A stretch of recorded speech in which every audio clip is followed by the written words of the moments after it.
معلم گفت فرزندم ببین بابا، بخوان بابا، بدان بابا، عزیزم این یکی بابا، پسر جان آن یکی بابا، همه صفحه پر از بابا، ندارد فرق این بابا و آن بابا.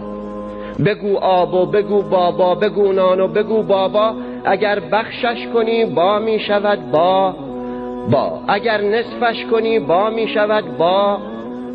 تمام بچه ها ساکت، نفسها حبس در سینه، به قلبی همچو آینه. یکی از بچه های کوچه بنبست که میزش جای آخر هست و همچون نی فقط ناداشت، به قلبش یک معما داشت، سؤال از درس بابا داشت. نگاهش سوخته از درد، لبانش زرد، ندارد گوییا هم درد، فقط ناداشت به انگشت اشاره او سؤال از درس بابا داشت. معلم گفت فرزندم سؤالت چیست؟ بگفتا آن پسر آقا اجازه این یکی بابا و آن بابا یکی هستن؟ معلم گفت آری جان من، بابا همان باباست. پسر آهی کشید و اشک او در چشم پیدا شد. معلم گفت فرزندم بیا اینجا، چرا اشکت روان گشته؟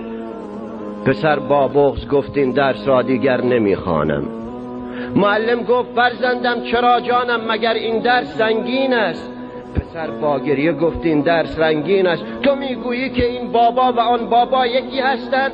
چرا بابای آرش میوه از بازار میگیرد؟ چرا فرزند خود را سخت در آغوش میگیرد ولی بابای من هر دم زغال از کار میگیرد؟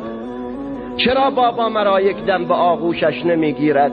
چرا بابای آرش صورتش قرمز ولی بابای من تار است؟ چرا بابای آرش بچه هایش را همیشه دوست می‌دارد ولی بابای من شلاق را بر پیکر مادر به زور و ظلم می‌کارد؟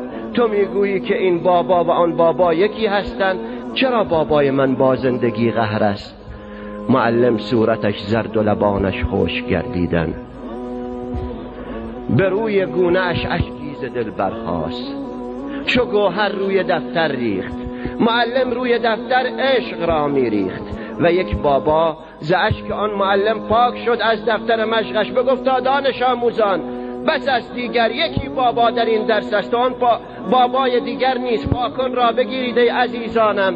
یکی را پاک کردند و معلم گفت جای آن یکی بابا خدا را در ورق بنویس و خواند آن روز خدا بابا. تمام بچه ها گفتند خدا بابا.